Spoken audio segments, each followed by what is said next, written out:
Hey, what's up, guys? It's Brian, and we're doing an update on the um. Oh, this video sucks already.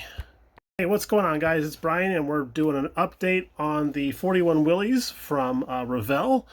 This is being built for the hot rod. That's wrong too. What's up, model building fans? Hey, it's Brian, and we're doing an update on the 41 Willies that we're building for Mr. Dillon's Pro Street / Gasser build. We are nearing a finish line. It's still quite farther than a quarter mile away, but we are nearing a finish line. Who's got two thumbs and forgot to press record when painting? A little tutorial? This guy right here. That's me. This whole video is going to be about. Dang it! So yeah, we wanted to paint the white walls onto the tires, so we were using our handy dandy this guy here. Let's back up. There we go. We're using this guy here to do the painting, and we were kind of doing a little tutorial. Not really tutorial. I mean, people know how to paint, but I mean, like showing you how to use the thing and all that kind of stuff and how well it worked, and it was going great. Then I realized that I was not in video. I was in photo mode, so I have a really nice picture of nothing. Yeah, we decided to paint the white wall on the tire using some Tamiya acrylic paint. Looked awesome. And then we learned another lesson, and that lesson was you should put the tire on the rim before you paint it, because look at that. That's just, yeah. So we're gonna remask these and paint them, and then hopefully they come out looking nicer than they are now. But right now, I mean, these would be good for barn find, you know. And then let's see what else. Oh, got the car in primer. This is 2 coats of the light gray Tamiya primer. And you know, I always say that primer is the little sister of model building, because it will rat out every single one of your mistakes and point them out right there. But this looks pretty good. So I mean, we started the body work like what, 15 years ago. So I think we're doing all right. The little bit of body work we had to do in the back here blended in really nicely. I think we can probably move on to a color coat here pretty soon. After, and again, this is all about mistakes, after we figure out just where exactly we're supposed to put these bumper brackets here, because I want to put the bumper on, and because this body doesn't have the cutouts for it, and the old body is a little bit different, they don't quite match up right. I had to cut off the bumper brackets off the frame and then paint that all up, so we have that here. And then we're gonna put the frame inside the body, make sure it fits really well right where we want it, and then mark where this is supposed to go, and then cut those, and then finish off the priming and all that.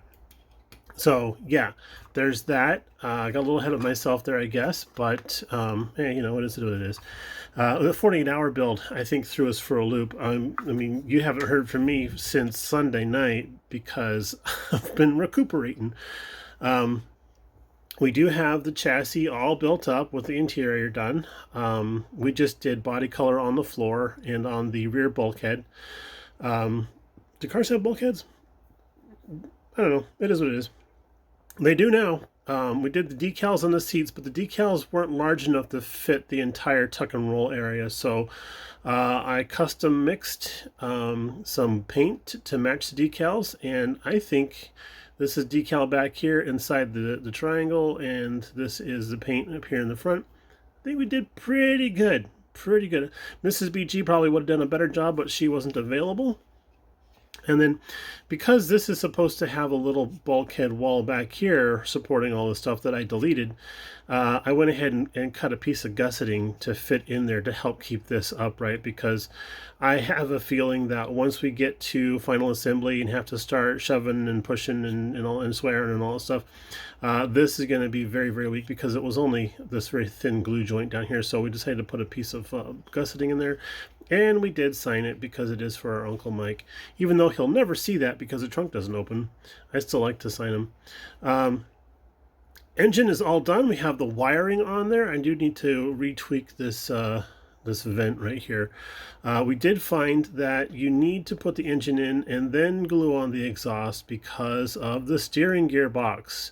Dun dun dun! Yeah, the steering gearbox actually gets in the way of the collector here. So that's you know, if you're going to be building this kit, that's one of those things you want to look out for. So, I mean, the instructions show us, I think, putting all the engine, everything together and then shoving it into the frame. It doesn't quite work that way unless you already know about it and can allow for that header and sort of splay it out a little bit. We even have the lower radiator hose on there, which is very, very rare for us here at BG Model Workshop. And let's see, this, okay, check this out. Look at this, that's the gas pedal right there. Is that an odd deal or what? Look at that shifter. I've seen photos of the interior of the car. It is like that. So I always thought Doug Cook was a short guy. Apparently he needed the he needed some leg room or something. I'm not sure what's going on there. But yeah, that's an interesting deal there. I know the steering wheel is going to sit kind of high. And that's another thing we had to do also is we had to cut off the steering column, which is molded onto the steering box. We're going to attach the dashboard to the inside of the car, to the inside of the car body, and then position the steering wheel that way, and then put everything together. Otherwise, if we had that sticking out, there was not much of a way, since the doors aren't opening on this particular version. There wasn't much of a way for us to get in there and put that steering wheel on top of the steering column. So I thought, well, we'll have to cut it, pre-position it in the body, and then put it together, and then go from there. So there's that. Underside's looking pretty good. I'm a little disappointed that the seam in my oil pan here is for the transmission is showing up. It wasn't before I painted it silver, and now it is. So wah wah wah. And then got the oil filter nice and orange. It's a Freeham. And then, oh yeah, the seatbelt decals. Those are a little glossy, so I'm going to go over them with some dull coat, and then just sort of brush on some Tamiya dull coat and tone those down a little bit. But yeah, we're looking really cool. We just need to get the body painted and decaled, and then we can do final assembly.